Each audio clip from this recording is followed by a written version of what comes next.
There's nowhere that I would rather be today. Welcome to our office in Uptown Scottsdale.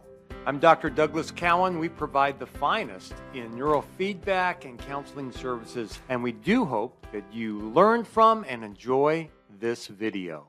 Hi, Doug Cowan here. Welcome back to my office. I wanted to do a part 2 to the communication video I made just a little bit ago, where in that video we talked about how that in families that are struggling, oftentimes the negative communication is 8-to-1 over the positive communication. 8 times more negative things are said in that family in the course of a day than positive things. So we showed how this useful tool, this simple 3x5 card with a plus and a minus on it, can be really helpful when people start to keep track of what it is that they actually say, that you actually say. You keep track of your words.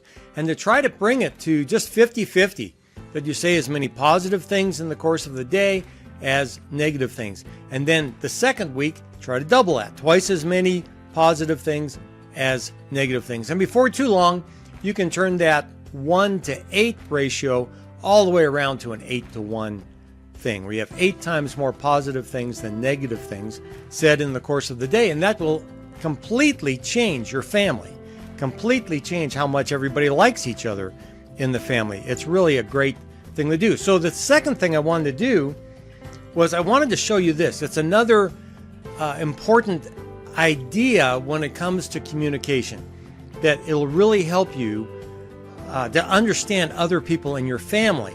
So we start with another 3x5 card. And I draw this for clients. I use this with married couples that I talk to. I use this with business clients that I talk to, business coaching clients, and I do some coaching for executives or entrepreneurs with ADHD about their life, about their business, and so on. So one of the things I do is I draw this. How about that? This is dynamic. This is really incredible. This is really important. So these two funnels are one of the keys to understanding other people in terms of communication. So just watch this. It'll be really quick, but you'll get it.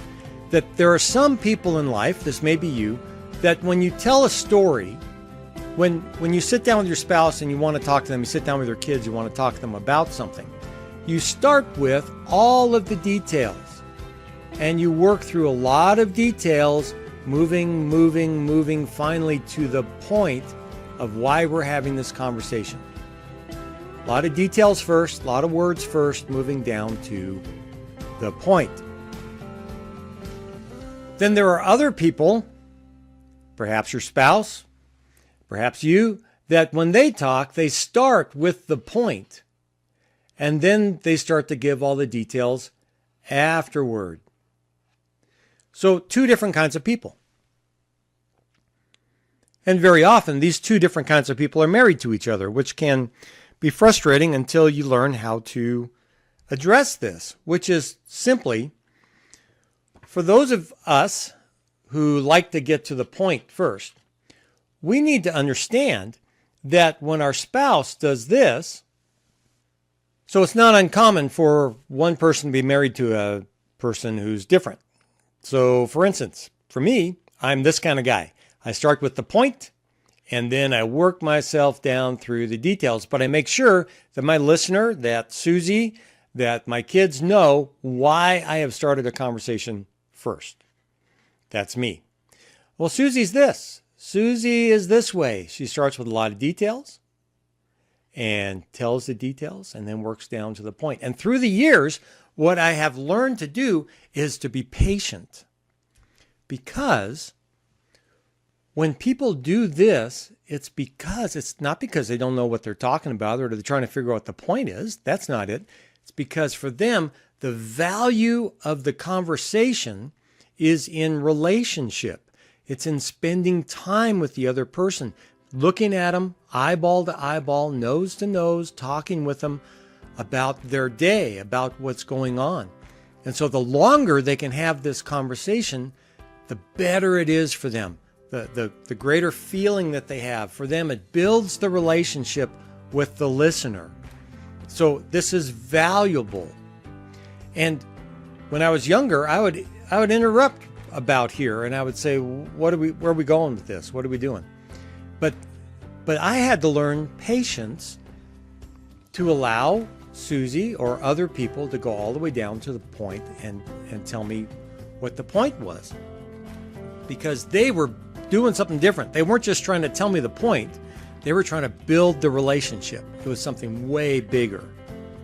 And then for people like me, who start with, here's the point, and move on, it's important for people like this not to rate whether I'm angry with them or upset with something or frustrated with the world based upon how brief my conversation is. One day my friend Don had called and he wanted to play golf and he was going to set up a tee time. And he called and, hey, great. So what time are we going to play? Good. See you then. Bye. 5-second conversation. 5 seconds. Got the tee time, said I'd see him there. That's all we needed to know. And Susie said, are you mad at him? No, why would I be mad at him? What would you have thought? Well, you only talked for 5 seconds. That normal people, right? That people normally who like each other will talk for 5 minutes, 10 minutes, 15 minutes, or 20 minutes. So anyway, this is important.